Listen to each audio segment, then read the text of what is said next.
lang, yung alam kong mahal niya ako at mahal ko rin siya, ay sapat na sa akin. Kasi lahat naman tayo may nakaraan. Hindi na niya pinipilit na alamin ang lahat sa nakaraan ni Uncle. Dahil ba, malaki ang tiwala niya sa pagmamahalan nila.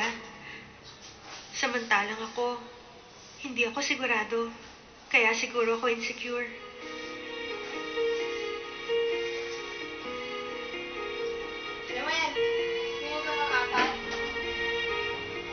Brian, malungkot ako pag ganyan ang mukha mo.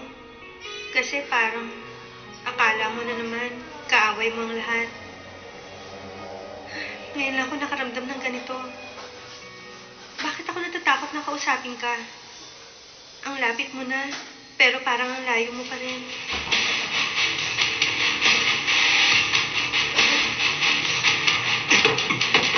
Magpaliwanag ka.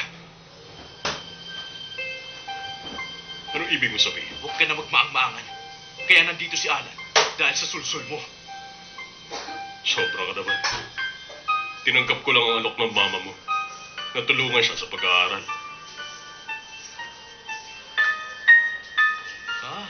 At hirap na hirap ka na ba? Na maging tutor ng kapatid ko? Kaya sinulsulan mo siya para i-set up ako, ha? Kung ganun, alam mo na pala. Pero nagpapanggap ka pa rin na parang wala siya. Eh, di tanungin mo siya.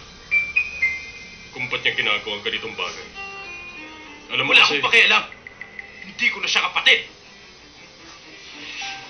Tamang iniisip kong takot kang harapin si Alan.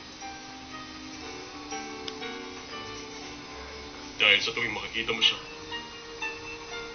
pinapaalala niya hindi ka kailanman minahal ng mama mo.